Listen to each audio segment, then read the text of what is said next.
कि भक्त भगवंत गुरु चतुर नाम बपुए, तिनके पद बंदन किए, नाशहि विघ्नयने। मंगल आदि विराजिरः वस्तु नौर अनूप, हरिजन को जस गावते, हरिजन मंगल रूप। सनतन निर्णय कियो मथि, श्रुति पुराण इतिहास, भजबे को दो सुघर, कह हरि के हरिदास। श्री अग्रदेव आज्ञा दई, कि भगतन को जस गाओ, भव सागर से तरन को, नाहिन आन पाओ। बोलो भक्त भगवान की जय। श्री गणेशाय नमः। श्री परमात्मने नमः। बोलो श्यावर रामचंद्र की जय। उमापति महादेव की जय। राधावर कृष्ण चंद्र की जय। जय जय वीर बजरंग बली की जय।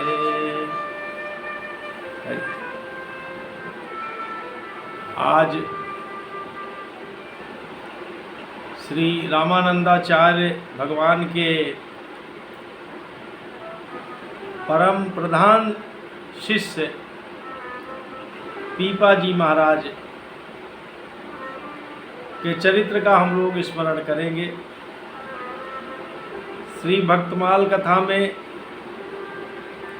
पीपाजी का नाम बहुत प्रमुखता से महान संतों में लिया जाता है। पीपाजी गागराम गढ़ राजस्थान के राजा थे और पीपाजी महाराज देवी के उपासक थे। इनके यहाँ पर रोज 40 मन का भोग देवी जी को लगाया जाता था और वो सब प्रजा में सब वहाँ पर बांट दिया जाता था, उसी से भोग होता था। एक दिन पीपाजी महाराज के यहाँ भगवान की कृपा हुई, संतों की एक जमात आ गई। संतों की जमात से आग्रह किया गया कि देवी जी का भोग लगता है, आप लोग इसी से भोग प्रसाद करें। मगर संतों ने कहा कि हमारे जो आराध्य हैं, इष्ट हैं, ये कोई अन्य भोग स्वीकार नहीं करेंगे। तो पीपाजी महाराज को कोई उसमें एतराज नहीं हुआ। उन्होंने उन लोगों को सारी सामग्री उपलब्ध करा दिया और संतों ने खूब मन से भोग तैयार किया, अपने इष्ट भगवान को लगाया, खूब सत्संग हुआ, खूब नाच गाना हुआ। सत्संग में राजा की उदारता को देखते हुए संतों ने अपने भगवान आराध्य से प्रार्थना किया कि प्रभु, राजा के अंदर सुदृढ़ भक्ति का भाव जागृत है। उधर प्रभु की ऐसी कृपा की रात में राजा को स्वप्नादेश हुआ और राजा एक प्रेत का स्वप्न देखकर डर गए और रात में रोने लगे। जब सुबह उठे तो उनके सोचने समझने की दृष्टि ही बदल गई थी। उनके अंदर वैराग्य उत्पन्न हो गया था, भक्ति की दृढ़ भावना उनके अंदर जागृत हो गई। पीपाजी महाराज ने देवी जी से आग्रह किया कि हमें भक्ति और मुक्ति का साधन दे, रास्ता बतावें। तो देवी ने पीपा जी महाराज को काशी में पधार रहे रामानंदाचार्य जी के पास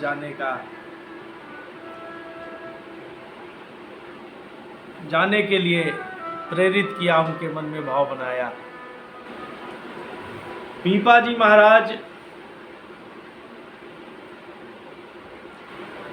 विरह वैराग्य हो गया था उनको अपने राजपाट से, अब उनको भक्ति की तलाश थी। तो वो काशी गए। काशी में रामानंदाचार्य जी विराजमान रहे थे। तो आपने उनके शिष्यों से कहा कि महाराज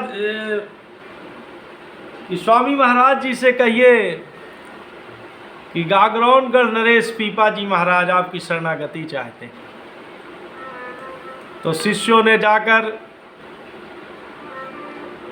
स्वामी जी से ये बात बताया कि एक राजा आपसे मिलना चाहते हैं। तो स्वामी जी ने कहा कि हमको राजाओं से क्या लेना देना, कह दो हम राजाओं से नहीं मिलते। तो यही बात आकर उसने जब पीपा जी को बताई तो पीपा जी को समझने में देर न लगी। उन्होंने सारे शाही राज पोशाक उतार दिए अपने और एक साधारण अकिंचन की भांत जाकर उन्होंने शिष्यों से कहा कहिए कि एक साधारण पीपा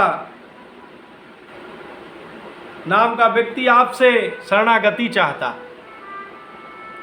तो स्वामी जी सुन रहे थे अंदर से। स्वामी जी ने शिष्यों से कहा कि उससे कह दो कि कुआं में जाके गिरे। पीपा जी के अंदर भक्ति की तरफ बढ़ने का पूरा विचार बन चुका था। उन्होंने गुरु की आज्ञा को सिरोधार्य कर कुआं में कूदने का प्रयास किया, वैसे ही शिष्यों ने पकड़ लिया।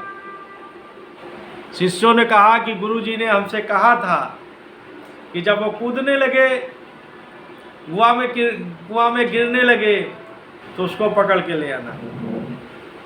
शिष्यों ने पीपा जी को लाकर गुरुजी के समक्ष किया। तो गुरुजी ने कहा कि तुम्हारे अंदर शरणागति के भाव हैं तो हमारे शिष्य बनने के योग्य हो, और उनको गुरुमंत्र साधना की पद्धति से अवगत करा दिया और कहा कि तुम जाकर गागरौनगढ़ में 1 वर्ष संतों की सेवा और भजन करो। 1 वर्ष बाद हम तुमको आकर वहीं दर्शन देंगे। पीपा जी महाराज गागरौनगढ़ वापस आ गए। अब तो उनकी सारी क्रियाएं बदल गई थी, संतों का आना जाना हो गया। पीपा जी महाराज बड़े भाव से संतों की सेवा करते, खूब भोजन भंडारे चलने लगे। जब 1 वर्ष बीतने को हुआ तो पीपा जी महाराज ने एक पत्र लिखा अपने गुरु भगवान को, कहा कि गुरु भगवान अब 1 वर्ष पूरा होने वाला है, अब आकर आप अपना वचन पूर्ण करें। तो भगवान रामानंदाचार्य जी अपने प्रधान शिष्यों कबीर, रैदास 40 शिष्यों के साथ गागरौनगढ़ पधारे। पीपा जी महाराज ने सुना कि गुरुदेव भगवान आ रहे हैं, तो वो गाजे बाजे के साथ उनकी अगवानी में गए और वहाँ से सोने की मोहरें लुटाते हुए गाजे बाजे के साथ बड़े उत्सव के साथ गुरु महाराज को अपने राजप्रसाद में लाए इस भक्ति भावना को देखकर गुरु महाराज भगवान रामानंदाचार्य जी बहुत ही प्रसन्न हुए और भगवान ने कहा, गुरुदेव भगवान ने कहा कि आपकी इच्छा हो तो आप अपने राज यही महल में रहकर साधना करें और चाहे आप विरक्त वेश में साधना करें। तो पीपा जी महाराज ने विरक्त वेश में साधना करने का आग्रह किया। अब पीपा जी महाराज को स्वीकृति मिल गई। पीपा जी महाराज गुरुदेव भगवान के साथ जाने को तैयार हुए। तो पीपा जी महाराज की 20 रानियां पीपा जी के साथ जाने को तैयार हो गई। पीपा जी ने कहा कि नहीं, ऐसे नहीं, तुम लोग टाट का ये शाही पोशाक उतार दो अपना और टाट के वस्त्र पहनकर हमारे साथ चल सकती हो साधना के लिए। तो उसमें से और सब रानियों ने स्वीकार नहीं किया, मगर जो इनकी छोटी रानी थी सीता सहचरी जी, उन्होंने बहुत शीघ्रता से अपने शाही वस्त्र उतार कर और टाट का पोशाक पहन लिया। फिर भगवान रामानंदाचार्य जी बड़े भाव से सारी क्रियाएं देख रहे हैं। फिर पीपा जी महाराज ने कहा कि नहीं, इसको रानी से, सीता सहचरी जी से कहा कि इस पोशाक को भी आधी कर दो। तो रामानंदाचार्य गुरुदेव भगवान ने कहा कि नहीं नहीं, ऐसे ही ठीक है, इनके शरणागति के भाव। अब आप लोग हमारे साथ सत्संग के लिए चल सकते हैं। पीपा जी महाराज गुरुदेव भगवान के साथ द्वारिका पहुंचे और वहां पर गुरुदेव भगवान के साथ कुछ दिन सत्संग किया। सत्संग करके गुरुदेव भगवान ने कहा कि अब हमें यहाँ द्वारिकाधीश में रहते हुए काफ़ी दिन हो गए, अब काशी चलना चाहिए। तो आपने गुरुदेव भगवान से आग्रह किया कि अभी हम कुछ दिन यहाँ और रहना चाहते हैं। तो गुरुदेव भगवान की आज्ञा लेकर वहीं द्वारिका में रह गए, वहीं पर भजन साधन करने लगे। एक दिन कृष्ण से मिलन की इतनी उत्कट अभिलाषा हुई कि किसी के मुंह से सुन लिया कि द्वारिका समुद्र में डूब गई है। तो पीपा जी महाराज और सीता सहचरी जी के साथ समुद्र में कूद पड़े। इनकी ऐसी भक्ति भावना देखकर श्री कृष्ण ने अपने परिकरों से कहा कि राजा को और रानी को, दोनों लोगों को यहाँ पर ले आओ और आप 7 दिन भगवान द्वारिकाधीश के साथ 7 दिन वहाँ महलों में रहे। फिर द्वारिकाधीश भगवान ने कहा कि अब आपको यहाँ से जाना चाहिए।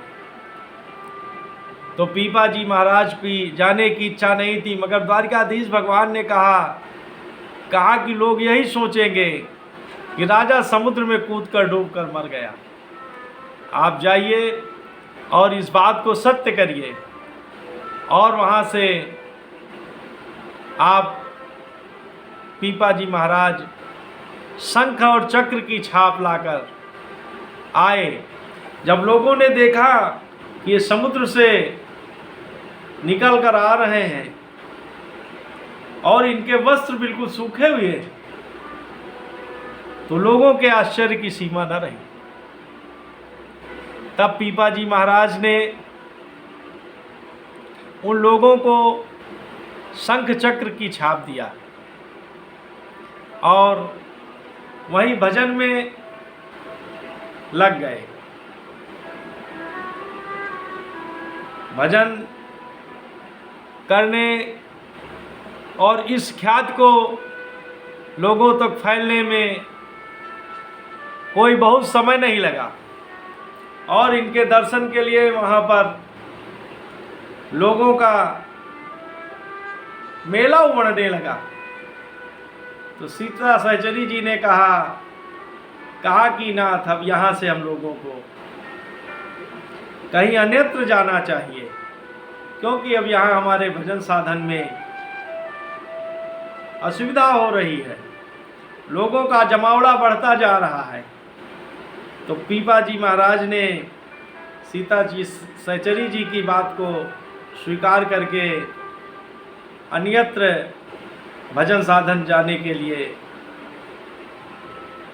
उद्यत हो गए। आज पीपा जी महाराज का इतना ही चरित्र, बाकी शेष चरित्र हम अगले भाग में आपसे निवेदन करेंगे।